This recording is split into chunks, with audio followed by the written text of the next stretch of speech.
In any case, when I was 28, to make a long story short, some friends of mine gave me a copy of the Quran. And one night I was sitting in Diamond Heights, my apartment in Diamond Heights in San Francisco. I was working that time at the University of San Francisco. I was 27, 28 at that time, I can't remember. And I ran out of stuff to read, and I took this gift that my friends gave me and I began to read it. And I came to the first verse. Well, I opened the Quran, read the first page, then the second, and then very quickly, in the second surah, about 37 verses into the Quran, I came upon the story of mankind. And I have to admit, I read through it very quickly. It was about 9-10 verses long, story of the first man and woman. And I recognized some of the details. It was similar to what I had learned when I was a child, but I noticed that there was something wrong. It was apparent to me that whoever authored this Quran, of course I wasn't a Muslim at the time, so I didn't have any idea who that was, whoever authored this Quran clearly did not understand the real meaning of the story, because they had obviously gotten the details confused. They didn't even understand the whole purpose of the story. And so I just read through it once, and then I read through it again, just to try to see what kind of point the author was making, and then I read through it a third time and a fourth, and then I realized this is something strange going on here.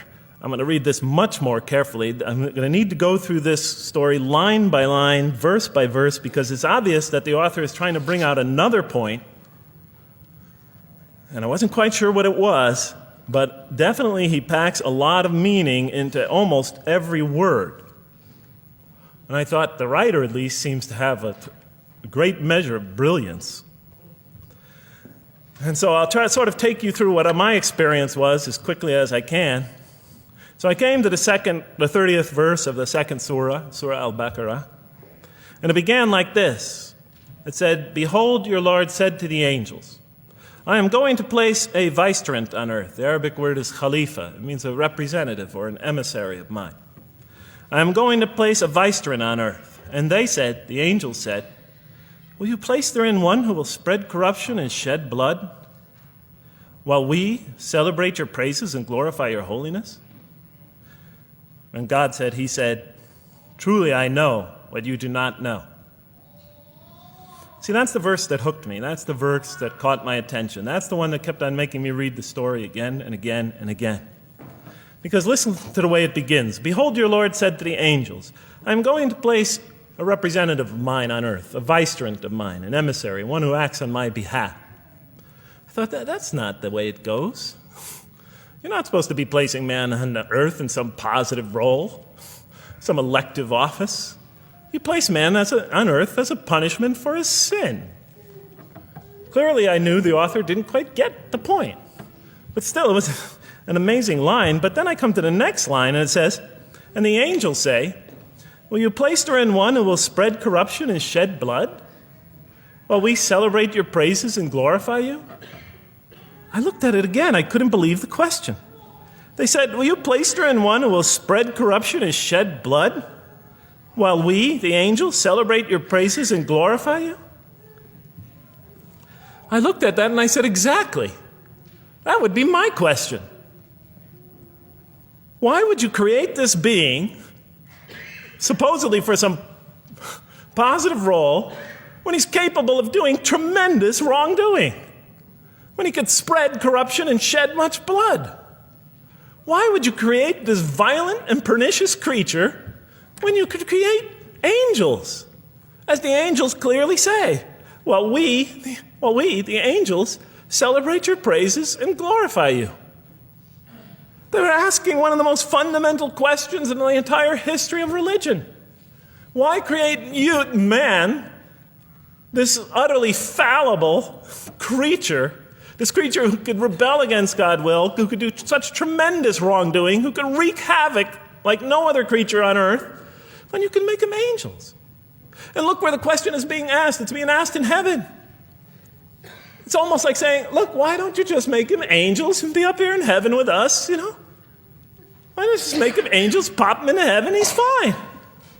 Why would you put him on earth where he could feel distant from you, where he can work out his worst criminal tendencies, act them out, feeling somehow independent and apart from you and free to do whatever he wants? when you could just make them angels and put them into heaven and make them perfectly submissive to your will? I looked at that question and said, that's my question. I'm not even a single verse into the story of mankind, and there before me I see my question. That whole question, everything that I ever thought, everything that I ever experienced, everything that I ever knew was in that question.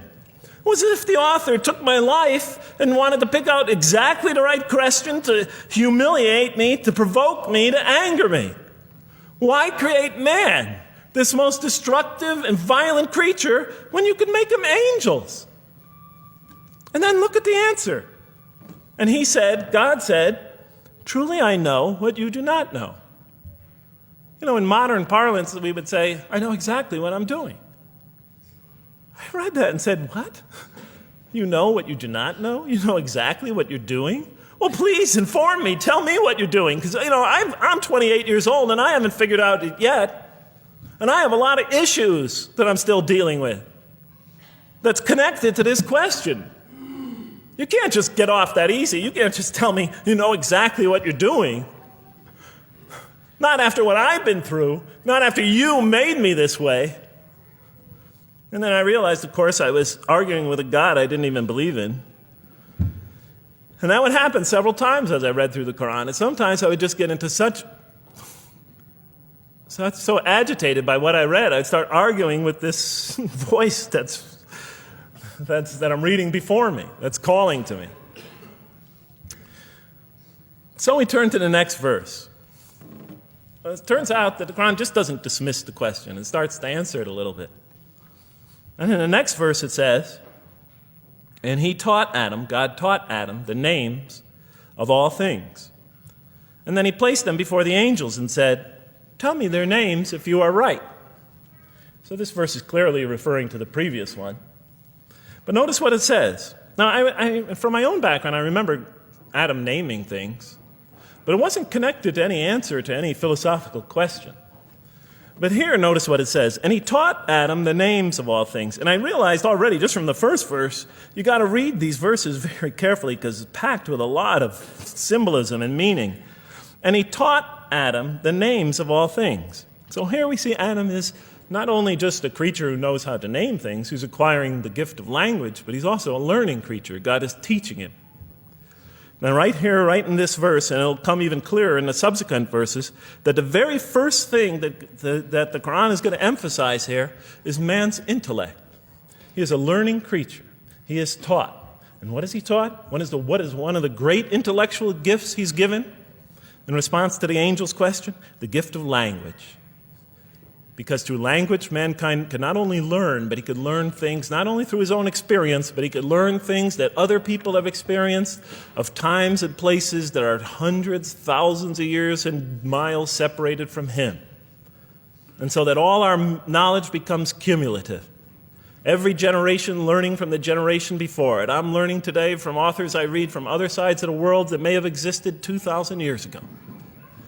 And so we all contribute to our collective learning and knowledge. And so what I'll see later in the Quran, when the Quran will emphasize this again and again and again. Like in one verse it says, read in the name of your Lord who created. Created a man out of a tiny creature that clings. Read, it commands the reader. For your Lord is most bountiful. Why is he most bountiful? What great gift did he give you? For he taught man the use of the pen. And through it taught him what he otherwise could not know.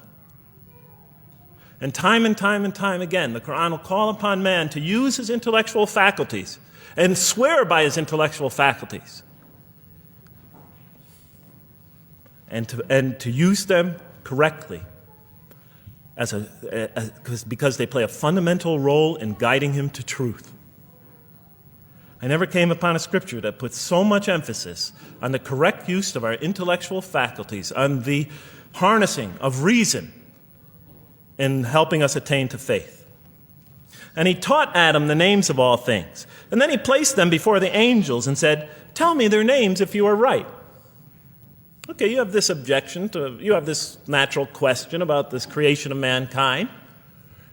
Here, this mankind is this human being, this human creature is a learning creature.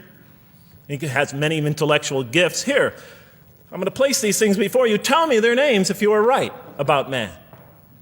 And what did the angels say? In the next verse they say, "Glory to you. We have no knowledge except what you have taught us. In truth, it is you who are knowing, the wise." They say this task, this intellectual test that's put before them is beyond their grasp. Notice what they emphasize. We have no knowledge. This would take knowledge. This would take an intellect that they don't possess. In truth, it is you who are knowing, the wise. You got it. It's easy for you. You're the knowing, the wise. You have knowledge. You have wisdom. But this would take knowledge and wisdom that is beyond us. And so in the next verse we read, and he said, "O Adam, tell them their names." And when he had told them their names, notice how it's just like it's nothing for him. For mankind, he has this phenomenal ability. And when he had told them their names, as if it's just a triviality for man, he names them. "O Adam, tell them their names." And when he had told them their names, God said, "Did I not tell you that I know what is unseen in the heavens and the earth? And I know what you reveal and conceal?" And he's clearly going back to the angel's question. Yes, you have these natural concerns about the creation of mankind. Yes, he could do these evil things. But look at this tremendous intellect he has. This is something you have overlooked that you haven't considered. And that's clearly the point of these verses. Even though I felt that the author didn't quite, it was as if I realized that he didn't misunderstand the story. He was taking one of the great stories in the history of humankind, one of the fundamental greatest stories in the history of mankind, and molding it and using it as a vehicle for an entirely original message. And God said, "Did I not tell you that I know what is unseen in the heavens and the earth? And I know what you reveal and what you conceal?" In other words, didn't I tell you I know exactly what I'm doing? And then in the next, and didn't I not tell you that I know what you reveal and conceal? I looked at that. What question what did they reveal and what did they conceal? What did their question reveal and conceal? I thought about it for a minute. Oh, it's obvious. What did their question reveal? You just go back and look at the question. It revealed the sinful and sinister propensities of man. I mean, it's obvious, right? Why are you all looking at me like that? You're starting to scare me. You're all looking very serious. Am I losing you? Wow. Okay. So, they revealed the sinister and evil propensities of man. But what did their question conceal? And all you have to do is think about it for a minute. Human beings, yes, they could do evil. Yes, they could do wrong. Yes, they could create misery. But they could also do exactly the opposite. They could choose to do evil. They could choose to do tremendous good. They could choose to do tremendous violence. They could choose to show tremendous compassion. They could choose to live by falsehood. They could choose to live by the greatest truths. They could be terribly ugly. They could be terribly beautiful. And up until that point in my life, I, like the angels, that only saw one side of the coin. For the first time when I read that verse, believe it or not, it was an eye-opener for me. I had always been obsessed with the evil potentials of human beings. When I read that verse, I realized that, and I had a great example right in front of me with my own mom, I realized that I had been blinded by only one side of human nature. So we go on to the next verse. "And behold, we said to the angels, bow down to Adam, and they bowed down. But not so Iblis." Iblis is like the father of Satan, satanic beings, forces, creatures, existences. "He refused and was arrogant. He was of those who reject faith." An interesting statement. "And behold, we said to the angels, bow down to Adam, and they bowed down." Bowing down could symbolize two things. Bowing down could symbolize the superiority or potential superiority of one being over another, and so they bowed down to them. Bowing down could also mean that they serve that creature in some respect. Of course, the Quran says that all beings serve God, all created beings serve God. But this verse seems to be indicating, and the rest of the Quran will make it clear, that these angelic beings, these angelic entities, will serve the development of mankind. We'll even see later that the satanic beings serve the development of mankind. Both forces, angelic and satanic, will serve the development of mankind. Because one will present man with a choice to do the most altruistic things. The other will simultaneously try to influence man in the opposite direction. And so human beings will be moral creatures, and they'll have to make moral decisions. And it's in those moral decisions that they will grow spiritually and morally as human beings. And they'll take that into the next life. And the angelic and the satanic forces will be catalysts for those moral choices that they make. They will heighten the human being's awareness of the rightfulness and the wrongfulness of the choice he's about to make. And the self, the soul, the nafs, as they say in Arabic, will have to make the ultimate choice between good and evil. And that choice, that test will come again and again and again as human beings either grow or decline. And those tests will come again and again and again to try to help him towards his spiritual evolution, to bring him back, but that choice is ultimately ours. But I'm getting ahead of myself. And so we said to the angels, bow down to Adam, and they bowed down. But not so Iblis. Iblis is Satan, this rebellious force, this evil prompter, the one who whispers into the human heart. He comes into being. And with the introduction of Satan, we have the introduction of evil, that evil influences on human beings. And notice why Iblis does not bow down. He refuses because he was arrogant. You know, we often hear what's the root of all evil? In the West, it's always money, greed, etc. Here the Quran seems to be saying that the root of all evil is not always material wants. It's not always money, it's not always greed. At the heart of evil is arrogance. Putting yourself above all others. Of assigning to yourself special priority and neglecting the rights of others. Of pride and arrogance and envy, the source of evil. He was of those who reject faith. I looked at that verse and I said, okay, I get why you would create angels to sort of influence man in a positive direction. But why in this story now are you introducing Satan? What sort of role was Satan play? And then, of course, you just think about it for a minute and you say, yes.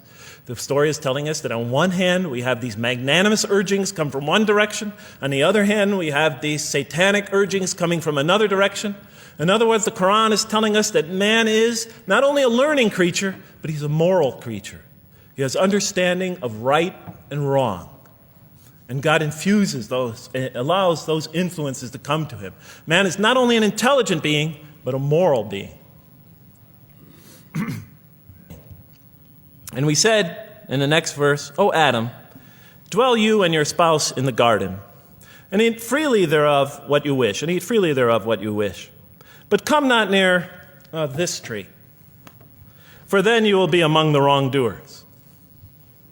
I looked at this verse and I was, starting to wonder if the author was drifting back to the old story again. I was confused. And we said, O Adam, dwell you and your spouse in the garden, and eat freely thereof what you wish, but come not near this tree, for you will be among the wrongdoers. I thought it was drifting back to the old story. Man sins, man's punished for his sins with earthly life. Maybe the author is drifting, he had a good idea, and now he's drifting back to the sort of traditional story. Maybe he couldn't make his mind up what story he wanted. Except for a couple things about this verse, and this happened with almost every verse as I read through it, is that the whole tenor of the passage is sort of not what you would expect. I noticed that the Quran in this story has a tremendous penchant for understating things. Because it says,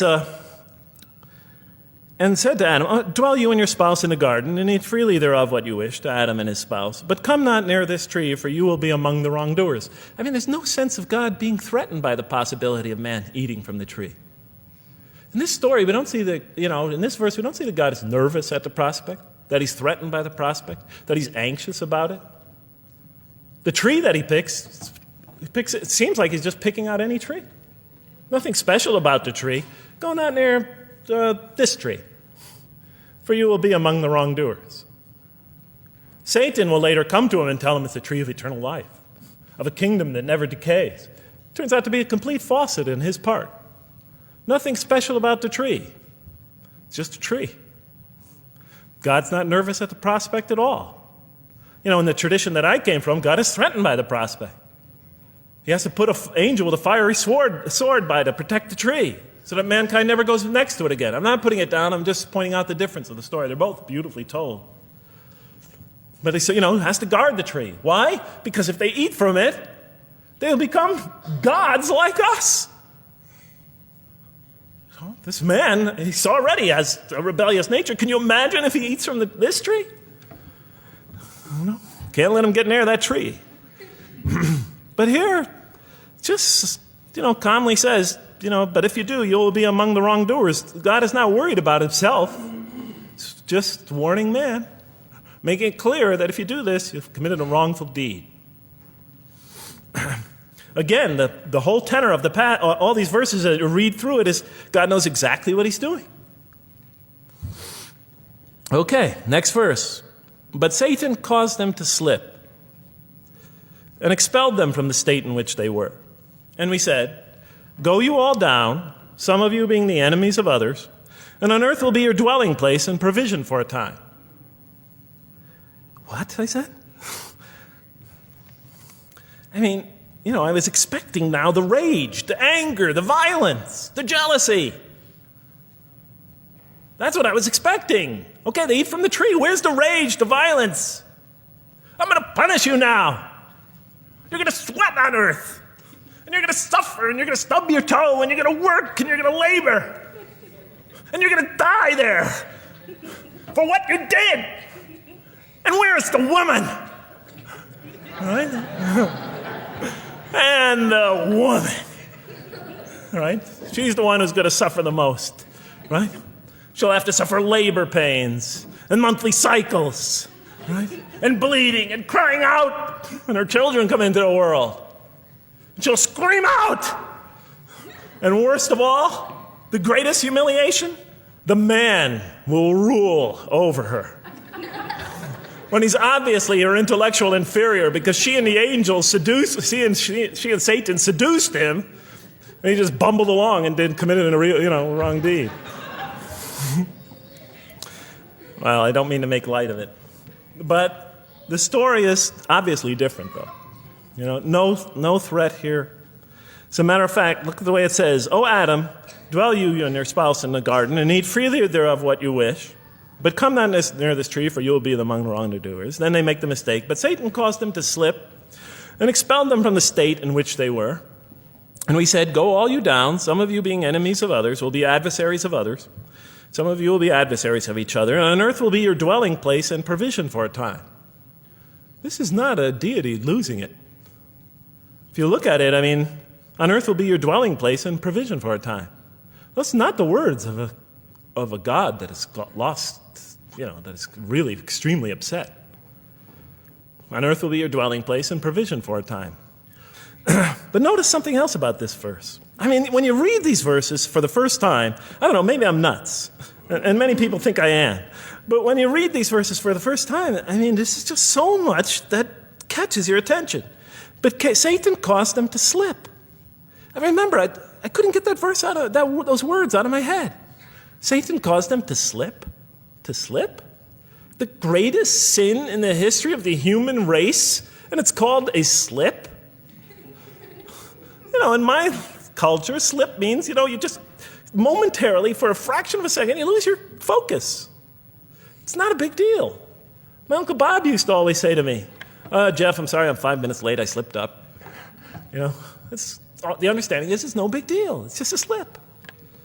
That's what we say when we make a minor mistake. I slipped up. Don't worry about it. Never happen again. A slip, I said? Momentary loss of focus? The greatest sin in the history of humanity? Why we're all here? Why we're all suffering? Why we experience death? A slip? I didn't believe it. I went to my Arabian friends at that time. I didn't know any Arabic.